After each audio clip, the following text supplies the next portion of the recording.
E aí, da hora? Soma era um estudante comum que não tinha mais família, até que ele foi invocado para outro mundo em um reino pobre à beira da falência. Para evitar ser vendido para um grande império como o herói, ele decidiu que iria ajudar o reino, mas acaba sendo tão competente que acaba se tornando o próprio novo rei da nação. E agora, como rei, ele vai ter que enfrentar duas grandes guerras que estão acontecendo, uma guerra civil contra os seus duques e uma guerra total contra a nação vizinha. O exército de Amidônia agora está marchando para Elfriden com 50 mil soldados, e eles irão começar essa guerra com uma cidade nas bordas do reino para o seu ataque. Eles estão agora fora da cidade de Altomura com seu exército pronto para invadir, porém o Lorde da cidade se ajoelhou para pedir que o rei Gaius esperasse um pouco antes de ocupar a cidade, já que dentro da cidade duas facções estão lutando, uma para se render e uma para resistir. Então, em troca de poupar a vida do Lorde, ele deseja acabar com essa briga de facções antes de Amidônia ocupar a cidade, para evitar baixas desnecessárias em ambos os lados. Assim,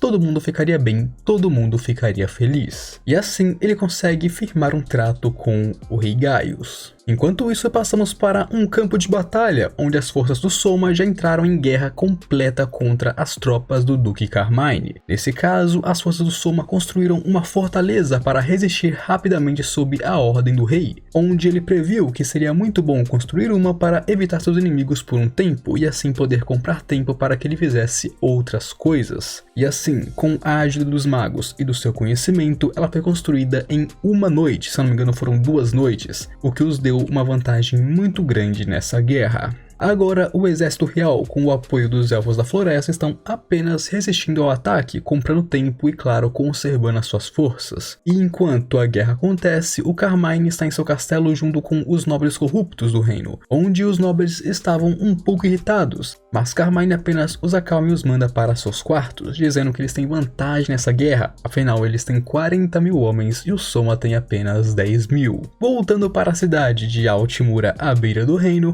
quando Gaius cansou de esperar e ia se preparar para atacar a cidade, por algum motivo o território começa a soltar muitos gritos mesmo, como se estivessem em guerra, como se estivessem se matando. E com isso, o Lorde mais uma vez sai dela e pede por compaixão, e que eles esperem apenas um pouco mais, até meio-dia do dia seguinte. Claro, Gaius fica extremamente irritado, mas ainda assim concorda com a espera, e quando o Lorde volta para Altimura durante a noite, nós ficamos sabendo que na verdade tudo isso é um ato feito pela Duquesa Walter, que já está na cidade esperando pelos movimentos do próprio Soma. No dia seguinte, agora no campo de batalha contra o Duque Carmine, o exército aéreo do Duque Vargas chegou em cena, mas não como inimigos, e sim como aliados, provando que o Soma conquistou com sucesso o Ducado de Vargas enquanto essa guerra acontecia. Na noite anterior, o Soma levou um de seus navios gigantes de água pela terra através de monstros, em direção ao Ducado como se fosse uma fortaleza móvel.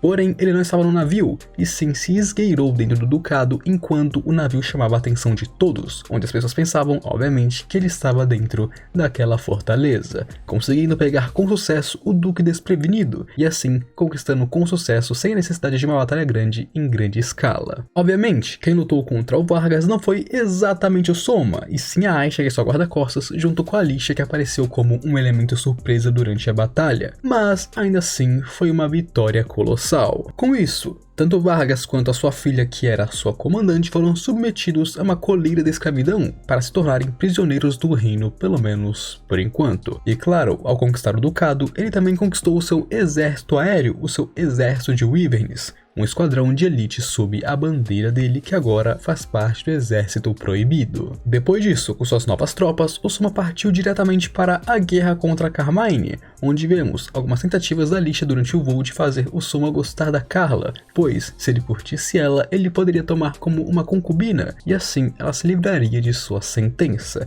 E ela faz isso porque ela e Carla são muito próximas, quase como primas nesse caso. Porém, o Soma não cede aqui, já que ignorar os crimes de rebelião da Carla a tomando como concubina seria violar a lei. se o rei viola a lei tão facilmente assim, o povo perderia sua confiança nele, tornando suscetível uma outra guerra civil, uma outra revolta poder acontecer dentro do reino. Agora voltamos para a guerra, com o Soma chegando com suas tropas aéreas para ajudar o seu lado e finalmente começar a etapa final dessa guerra civil que está acontecendo há tanto tempo, na verdade pouquíssimo tempo. Trocamos então para Carmine e os nobres corruptos, que estão em pânico por conta da virada de mesa que o Soma foi capaz de fazer ao conquistar as forças aéreas. Porém, o Carmine, depois de escutar um relatório e perceber que já perdeu essa batalha para o Soma, faz o seu primeiro movimento. Seus soldados entram na sala e colocam coleira de escravidão em todos os nobres que ali estavam. Com isso, o Soma manda todos os seus homens se reunirem e irem para o seu próximo alvo, já que a batalha aqui já havia acabado. Por outro lado, o Carmine considera a sua parte nessa guerra pronta, e assim pede que seu subordinado, Beowulf, coloque nele uma coleira de escravidão também, representando que ele perdeu essa guerra, e logo anuncia que eles se renderam e a batalha deve acabar imediatamente. Depois de um tempinho vemos o Carmine sozinho em seu escritório com um vinho selado,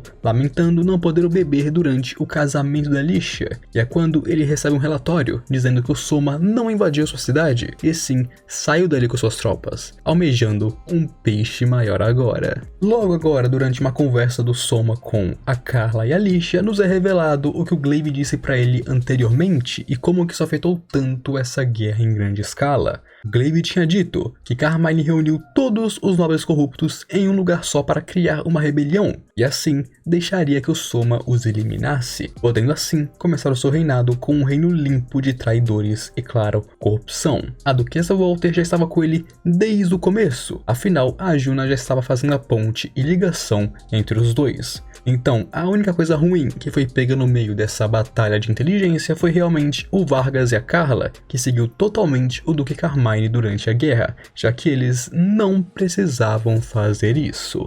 No final de tudo, foi um grande plano do Carmine para limpar o reino no fim do dia, e o cara é simplesmente um dos maiores estrategistas que eu já vi. Agora nós passamos para Altomura e Gaius está finalmente pronto para atacar a cidade, mas é quando a duquesa Walter aparece publicamente para mostrar que isso tudo era uma armadilha, e ali ela transmite uma transmissão direta do próprio Soma. Aqui ele diz que a guerra civil está acabada e com isso o reino está seguro, mas que a Midônia tirou vantagem e proveito disso para invadir suas terras, e por isso Soma não irá o perdoar e sim o atacar de vez. O Soma e seu exército estão a caminho de Vans, a capital real do reino de Amidônia, e assim eles irão conquistar o seu inimigo de uma vez para mostrar quem é que manda na bagaça. Gaius então dá meia volta e começa a voltar para Amidônia, mas é claro que o Soma fez várias emboscadas e armadilhas para diminuir seus números e resistência enquanto eles voltavam para ganhar vantagem.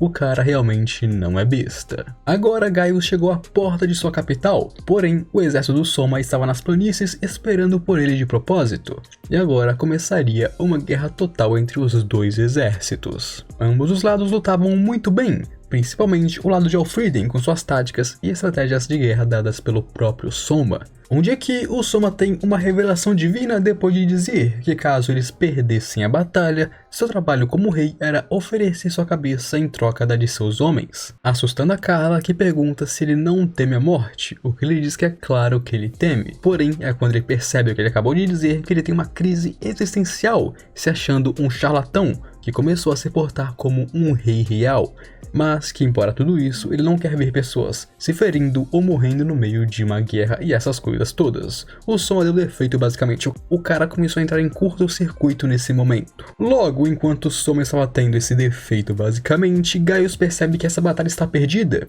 e Vans está fadada a afundar. Com isso, ele diz para seu filho, Julius, recuar sozinho para que sua linhagem continue e a Midônia possa se recuperar contra Alfriden novamente. Agora que Julius saiu, Gaius começa sua última investida para a guerra, avançando diretamente em direção ao próprio Soma, onde aqui o Soma manda que a Carla vai impedir o Gaius, porém ele é poderoso bastante para sobrecarregar ela, e assim o próprio Soma vai em seu encontro com os seus bonecos, se arriscando fazendo uma coisa que ele nunca deveria ter feito em primeiro lugar. Logo ele faz uma armadilha contra Gaius e desfere um ataque explosivo contra o mesmo, deixando ele fatalmente ferido e à beira da morte, onde depois de arqueiros o acertarem, Gaius encontra o seu último suspiro, e assim Elfriden ganhou a batalha, ganhou a guerra e conquistou Vans. Agora, com Van conquistada, Soma revela que já tinha planos de guerra contra Midônia há um bom tempo, onde, para se preparar para isso, ele evacuou todas as cidades fronteiriças indiretamente, através de um monstro falso, para evitar suspeitas de espiões. Ou seja, tudo isso já fazia parte de seu plano.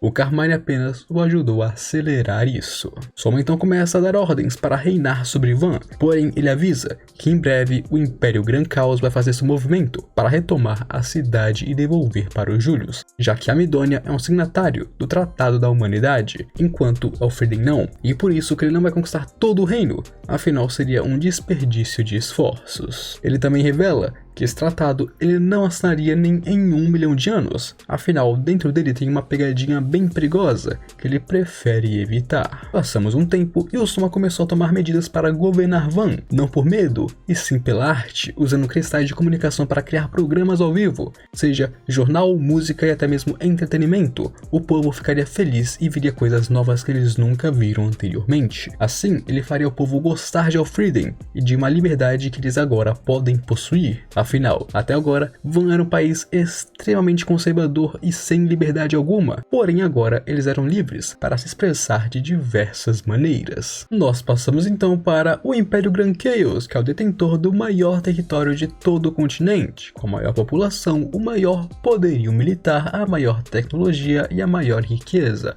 Uma nação acima de todas as outras. Por ser a nação mais forte e fazer a maior fronteira contra o reino demoníaco, o Império assumiu o papel de defensor da humanidade, fazendo vastos esforços para proteger a todos e fazer com que os países trabalhassem juntos. A atual imperatriz é Maria Euforia, que criou a Declaração da Humanidade para acabar com as guerras e discriminação, sendo conhecida como a Santa do Império. Agora, Maria está falando com a sua irmã Jane, que está prestes a levar suas tropas e ir para Van, em Amidônia, retomar as terras de seus aliados. Claro, nenhuma delas estão gostando do fato de ter que defender Amidônia, afinal, eles estão errados e a culpa é exclusivamente deles. Mas, por estar no tratado, elas devem ajudar o príncipe nesse momento. Jane agora está indo negociar com Soma a retomada de Van.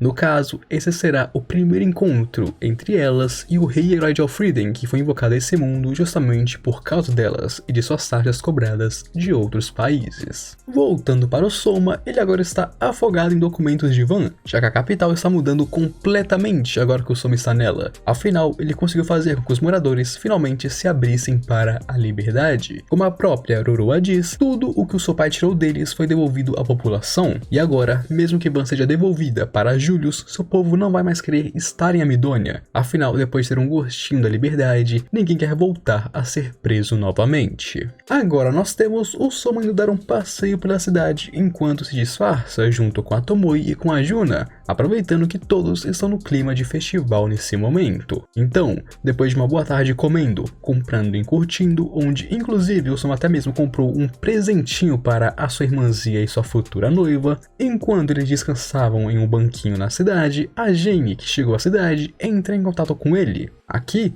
ela provoca um pouco o Soma a partir de alguns boatos que ela escutou e faz uma boa comédia, mostrando que não pretende ser hostil para o nosso rei-herói. Depois de um pouco de conversa, ao tocar no assunto sobre ser de outro mundo, a Jane se desculpa imediatamente, em nome dela e de sua irmã com ele. Afinal, não apenas ele foi invocado de seu mundo por conta delas, como também elas pensaram coisas horríveis dele anteriormente. Em seguida, depois de um pouco mais de conversa entre os dois, ela se despede, e em breve eles começariam suas negociações por Van com todo o Império. Porém, a primeira temporada acabou, e se você quiser que eu traga a segunda temporada logo, você precisa se inscrever aqui no canal para ficar por dentro dos próximos recaps. Claro, deixe o likezão também, porque assim você me apoia muito. E agora, eu fui!